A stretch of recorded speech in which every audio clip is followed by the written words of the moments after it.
each other, started walking down the aisle was tough, but now I know it's not enough. I want to be a clone. I asked the Lord into my heart, they said that was the way to start, but now you've got to play the part. I want to be a clone. Be a clone gives conviction, good night. Cloniness is next to godliness, right? I'm grateful that they showed the way, cause I could never know the way to serve him on my own. I want to be a clone. Praise the Lord. Thanks for tuning in to the Power Hour. Today I'm going to be talking about a subject, it's to do with the shape the United States is getting in. It's pretty bad. But anyway, what I'm going to do is tie in a video from a Christian pastor down in Tucson, Arizona, and what happened to him recently when he was driving back from, I don't remember which city he was coming from. He was driving back toward Tucson, and he got stopped at a border patrol or whatever. Those police, they check you. But what was really strange, he was like 75 miles from the border. That was one part he really had problems with. But anyway, I want you to see what's going to happen, what's going to go on with him. And I want to talk about some things that happened with me here, not near as bad as with him. But I'm going to tie them together to show you what kind of shape America's getting in these days. And just like Jesus Christ said, there's going to be more bloodshed than any other time in history is going to happen in these last days. So I want you to check this video out, and I'm going to be talking about a lot of things that happened in it, what happened with him and what happened with me. I'm going to be tying it together.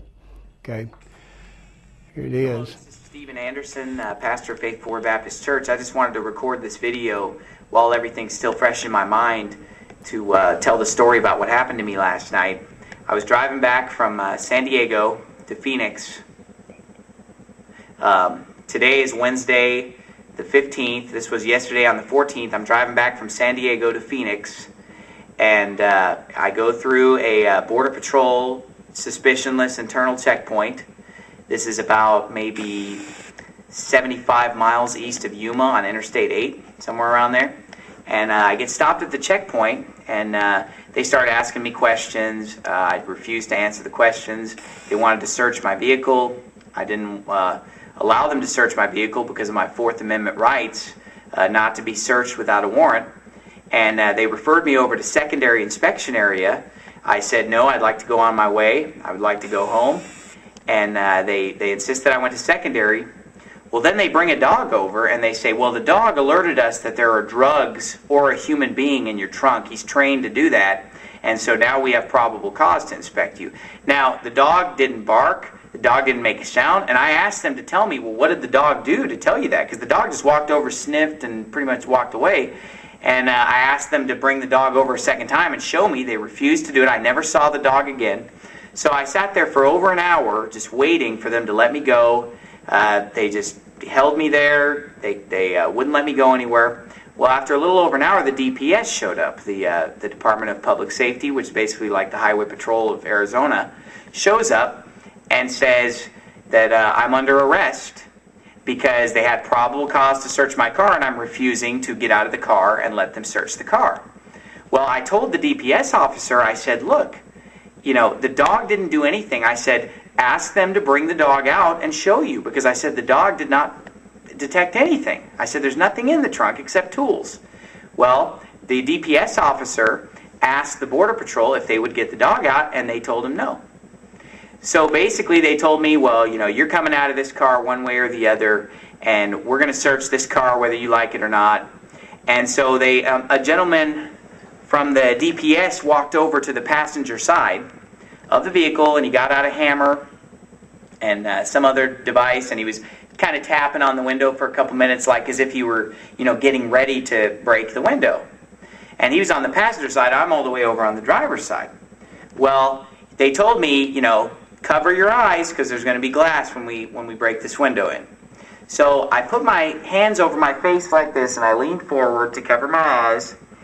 And at that moment, not only did the officer on the passenger side break the window, but another hammer just came from out of nowhere. I didn't see this coming at all, and shattered the window right behind my head. 6 inches from my head. So both windows shattered in the same instant.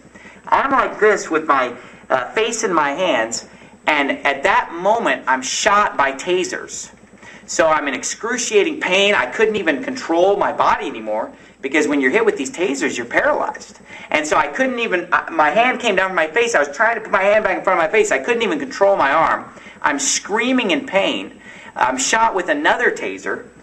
One guy from the Border Patrol grabs my head and basically shoves it into the driver door where the broken glass was, where they had just busted out the window, and I could just feel the glass shoving into the side of my head here as he just jammed my face into that side of that door and held it there for a little while. It's hard for me to measure the time because I was in so much pain. It felt like it was taking forever, but it was, I mean, this definitely was taking some time.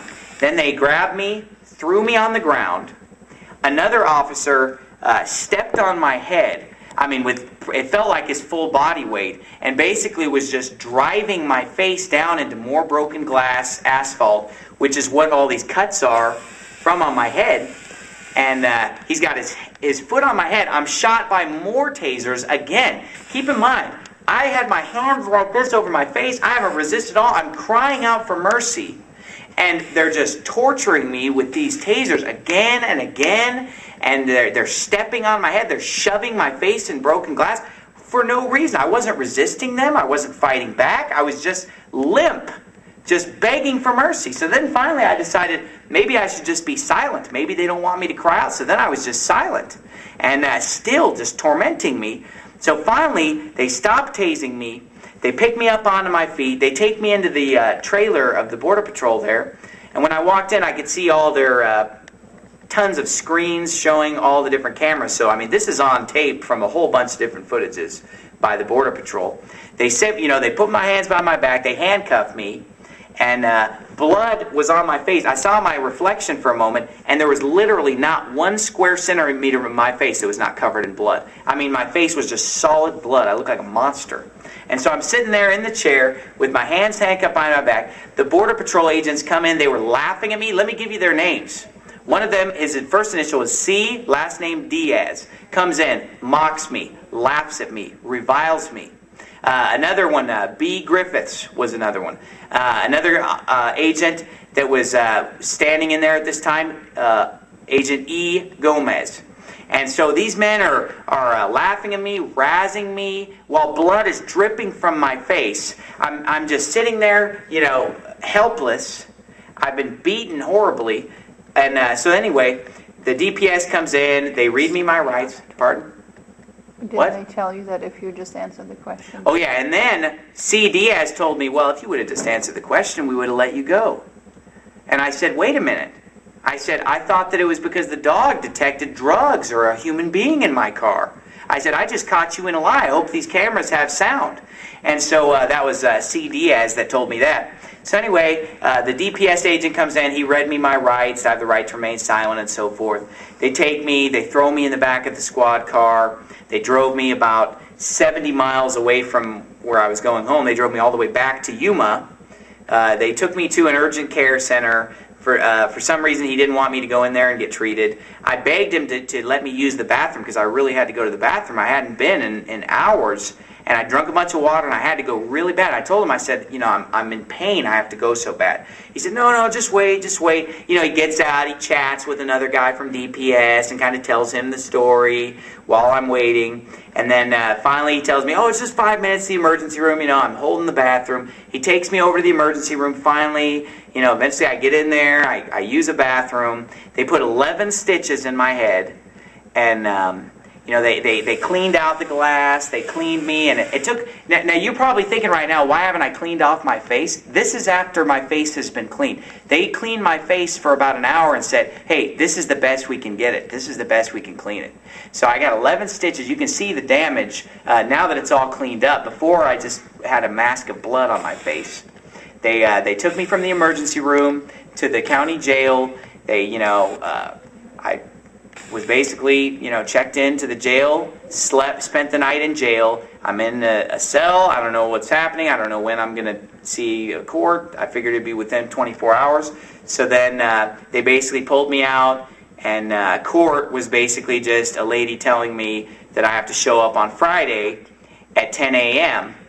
And on Friday at 10 a.m. is going to be my arraignment, where I'm going to plead not guilty because I did not was not detected by the dog. And guess what they found when they searched my car, by the way? Because of course they did after they shattered the windows out of my car and beat me to a bloody pulp.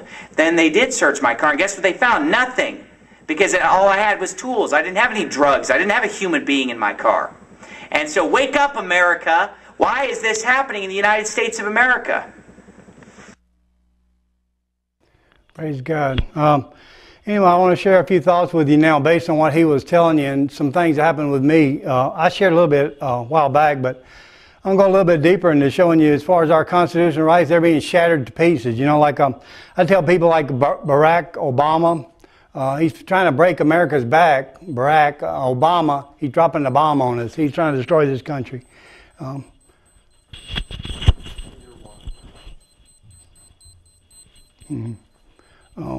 Anyway,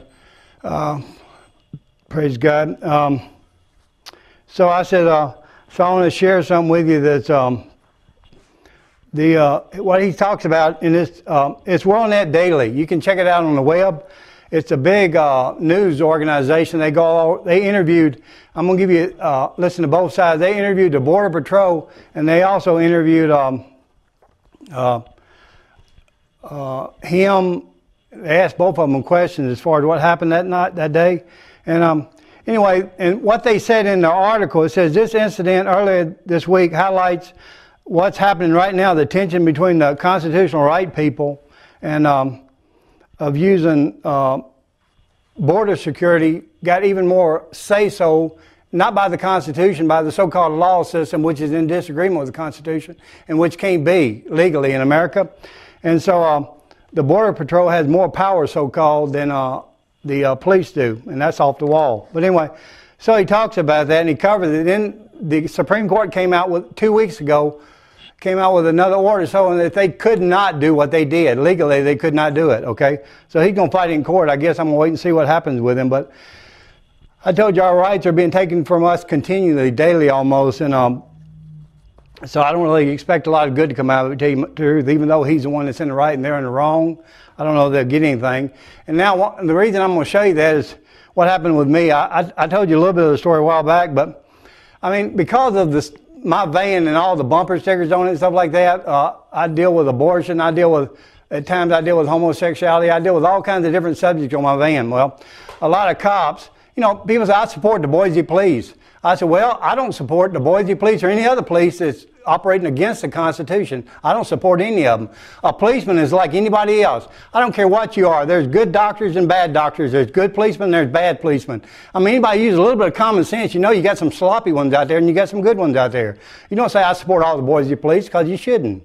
Some of them are totally off the wall. And I met some of them. I'm the one that gets to meet most of them. But anyway, so so one time I'm driving down the street, and my van, for what the cop said, that pulled me over, it went a little bit over the yellow line, the double yellow, so I curved back. Well, he pulled me over for it, okay? I see people doing that all the time. So he pulled me over. He said, well, I just seen if you were drunk driving and all that kind of junk. I said, no. I guess I answered my phone. But anyway, what I'm trying to say is, all the time this kind of stuff happens. All kinds of, I went about, maybe 4 feet. I crossed a little double yellow line to get in a turning lane, okay? A cop pulls me over and gives me a ticket for it. Just barely coming over a double yellow line. If they don't like what you're advertising, you know, they're going to get you some way, form, or fashion. Anyway, so I said, man, this is crazy. Well, one of the craziest ones, when I told you I got pulled over for over an hour and a half. I was driving down Veterans Parkway, and had this guy with me. I was helping him out. I didn't know him very well, but anyway, I was helping him out. He had some things. I was carrying him to another place for him. Anyway, so I stop at this light, and I look in my mirror, and I see a cop car behind me. You know, and I tell this guy, I says, I got a cop car behind me. If she don't like what or this, I didn't know whether he or she. If this person doesn't like what they're reading on my van, they're going to pull me over. So anyway, the light changed, and I go through the light. And as soon as I go through the light, well, I'm right there at that Wendy's. Well, I go over the street, over State, and all of a sudden, they turn their lights on. I said, I told you. So I turned in, and they get, and then I pull over, and then it was a woman. She comes up to me and says, can I see your driver's license and everything? I said, ma'am, what did I do? I said, I get pulled over for a lot of things. What did I do this time? She said, you're driving too slow. I said, driving too slow. I said, well, I got pulled over for a lot of stuff. I have to admit, driving too slow is the first time now. She said, you were doing 25 and a 35. Well, I just left the red light. But anyway, I said, well, yeah, well, what can I say? Praise God. So I gave it to her. And then, so anyway, she takes him, and she's gone for like 25, 30 minutes. And, well, anyway, by that time, another cop car comes up, and he's talking to the guy over on the other side of my van. So I'm sitting there waiting, and so she comes back and gives me my license and stuff. Then she said, well, then a little bit later, another cop car comes up. This is the third one. He comes up, and some guy gets out. He's got a Boise shirt, BSU sweatshirt on. He was cool. And so he comes up to my van. He says, Mr. Bunn, you been taking any kind of narcotics or anything? I said, well, I can make a claim I bet you that you can't even make to me. I said, I'm against all drugs, legal and illegal. I hate them all. So he looks at me, well, could you get out of your car and walk over to her that caught me? I said, sure. So I get in my van and I walk over to the woman. I guess they want to see if I was high on something. Then he says, well, then they start searching my van. They going all over it. I mean, it's a mess when I get it. But anyway, every bit of this junk is totally unconstitutional. It's a bunch of nonsense. So anyway, I'm sitting there and, well, at least I had a captive audience. I had this woman cop. So I started talking to her and I said, well, so I had to find out where she was coming from, where she was at. I said, what do you think about my van? I don't know. I didn't pay attention to it. I said, yeah, you didn't know. I said, well, what do you think of abortion? Well, I think it's, it's all right sometimes. So almost, I started asking with every sticker, and she disagreed with every sticker I had. That was totally opposite of hers. I said, and that cuts Planned Parenthood, and I said, what do you think of Planned Parenthood? I think they do some good. Well, they're bad far overrides they're good, ma'am. They don't need to be in existence. And anyway, so she said, well, they're helping to keep kids from getting pregnant and stuff. I said, no, ma'am, you don't know what you're talking about. I said, what they're doing, they sell sex. Planned Parenthood has professionals come into their place and teach them, professional salesmen teach them how to sell sex to kids, okay? I said, no, ma'am, you don't know what you're talking about. And anyway, I said, so then she went, I said, what do you think about evolution, creation, since I have those on my sticker? Well, I believe evolution is a fact. It's been proven. I said, no, ma'am, it's never been proven. It never will. You can't prove something like that, ma'am. It's total nonsense.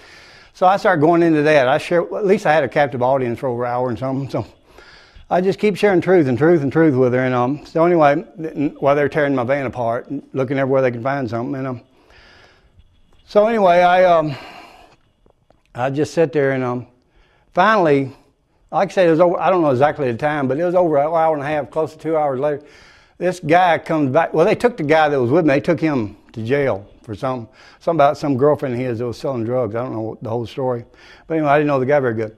Well, they took him from me, and then, well, his stuff was all in my van, okay? I had a bunch of his stuff. I was taking it somewhere for him. Now, what I want to show you, once again, constitutionally, we're supposed to be innocent of proven guilty. That wasn't true. If they found any kind of drug in his stuff in my car, it would take me too. Because you're not. You're guilty proven innocent, okay, is what you are in America nowadays, okay? So they didn't find anything. So anyway, this guy in the BSU shirt, he, after he searches and searches, and then he comes to me and says, okay, Mr. Bunn, you're free to go now. And he said, but our dog almost sniffed something. It reminded me of this when I was reading this story. This dog didn't bark, and that dog didn't bark on my van either. But he went, you hear him like that one time. So I said, so that means I had drugs, huh? Anyway, I said, well, if there was any drugs, it'd be one of y'all or somebody put it in there because I don't get into drugs. So anyway, he said, well, and then he made a statement that kind of blew my mind. He said, well, we'll probably get you next time, Mr. Bunn. I said, And I said, yeah, you probably will. But anyway, so I go get my van, and it's torn all to pieces. They can tear it off, but they don't have to put it back together. But anyway, so I said, wow, what a trip. Anyway, so I want to share a few thoughts with you. Not just that. I can show you a bunch of different illustrations, but that was one of my biggest ones, okay? Now, this book, it's called In the Name of Science. Anyway, I was reading it. I started reading it a few days ago, and this ties in a lot with what I'm seeing. We're going to keep going down and down and down and down, okay? Because we reject the Constitution. We reject the things this country was founded on, okay? It's like Ronald Reagan when I was in college. Ronald Reagan did a thing. He said that all of our laws, one of his speeches, were based on Ten Commandments, okay? Now almost all of our laws are just the opposite of the Ten Commandments, okay? So anyway, now watch.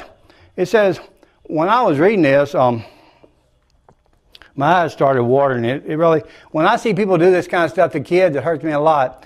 And the basic reason why this is legalized or justified, not only in America, in any country, is because of the religion, is what we call science of evolution, okay? I'm going to show you something. It says, the biting wind shook the razor wire surrounding the medical barracks. As newly arrived children were examined one by one and divided into groups according to their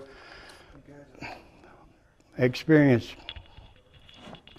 they're assigned to. Some of the youngsters were younger than 6, yet they were old enough to know or have an idea what was about to become of them. The 2-day trip across Poland was made worse by the asphyxiating conditions in boxcars so full that everyone had to stand or lie in their own waste. Many of the children had already been separated from their parents, who were either dead, serving as in a labor camp, as a factory worker.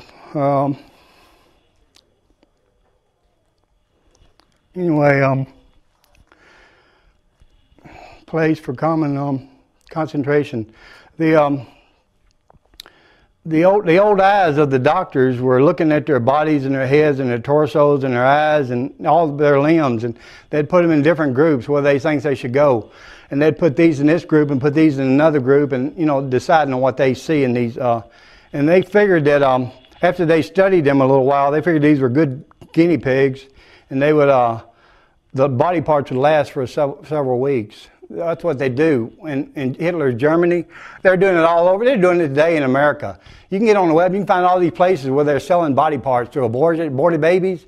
You can buy body parts by the web, okay? Anyway, human experiments at places like Auschwitz were efficient and then incredibly cruel.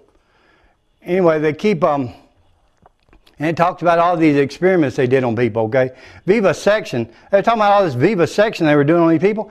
And I said, vivisection. I said, I didn't know that word. So I had to look it up. I said, what are they talking about when they're doing this vivisection on these people? And here's the definition of vivisection. The cutting of or operation on a living animal. Now remember that. Especially for psychological or pathological investigation, okay? Vivisection, all through this book, they were doing vivisection on what? These people. What were they? What is vivisection? Vivisection is the cutting or the operation on a living animal, okay? Now, as I kept going, see, because of evolution teaches we're animals. We're higher animals than the other animals. Now, but we're animals. So if we're animals, then just like all these physicians in Germany or America or anywhere else, they got a right to cut them up and everything because they're just animals, okay?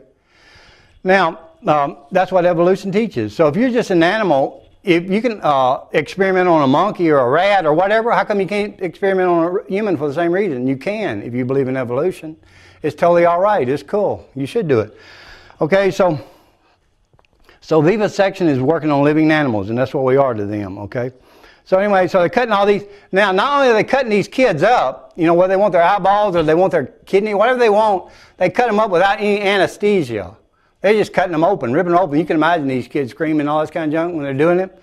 And like I said, that was Hitler's Germany, but this happens today. Happens all over the world, okay?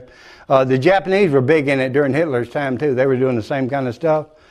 But I want to tie in, and I'm skipping paragraphs, but I want to tie in this one paragraph. It said the Middle Ages were ripe with such barbarianism.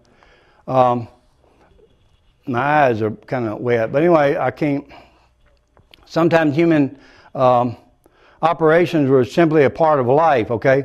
It says that these physicians wanted to practice their craft, or students who needed to learn. They took animals and even human beings as subjects.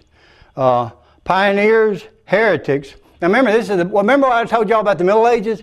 Now what they're doing, this is in the Middle Ages. It's what Christians, or most Christians that know their stuff or know the past, it's really called the Dark Ages. The Dark Ages and Middle Ages are one and the same.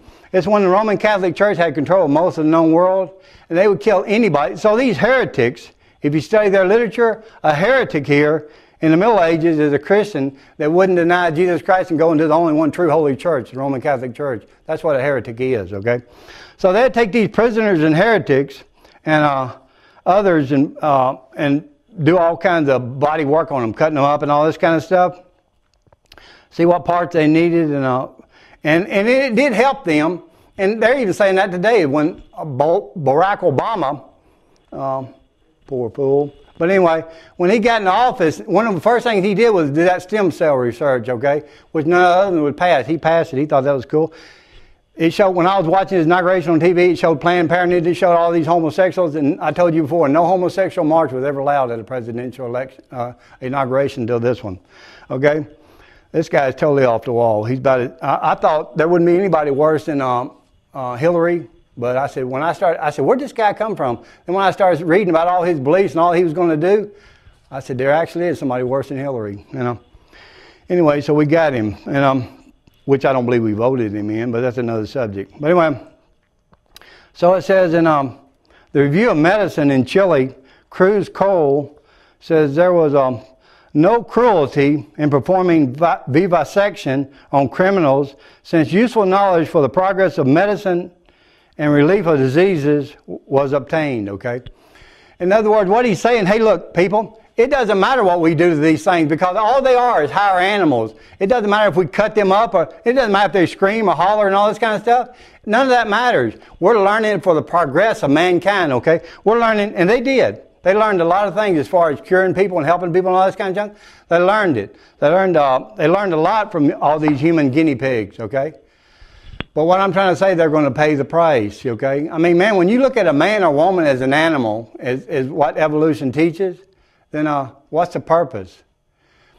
That's why I told you I'm going to tell you real quick, I told you before there's 10 states that have seceded from the Union. They don't want to be a part of the government anymore.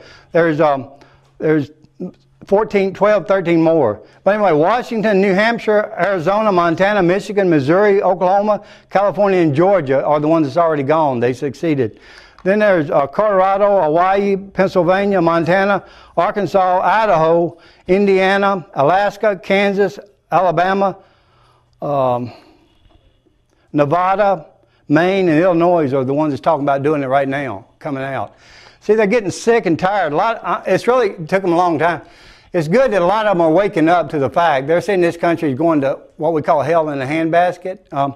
I told you I don't like to use, I never cuss. I use cuss words sometimes when I'm copying or I'm quoting somebody else. And one of the biggest fools before Obama came into office was Bush. And Bush said about the Constitution that this country was founded on, he said nothing but a goddamn piece of paper, okay? Like I said, we got a bunch of fools running our government. You know, they say you can't have fools running Iraq and Iran and doing all this and all this, but we can have them in America. I said, we're hypocrites, we're liars. Praise God. Thanks for tuning in. Jesus loves you a lot. I find it odd you would question my believing in a personal God. I'm devout, I'm sincere, as my mother if you doubt it. I'm religious, but I'd rather not get radical about it. The old-time believers had timidity and grace, but this new generation doesn't know its place. You're entitled to believe, but the latest Gallup poll says you mustn't interfere. That's the government's role. Gotta go and get throw your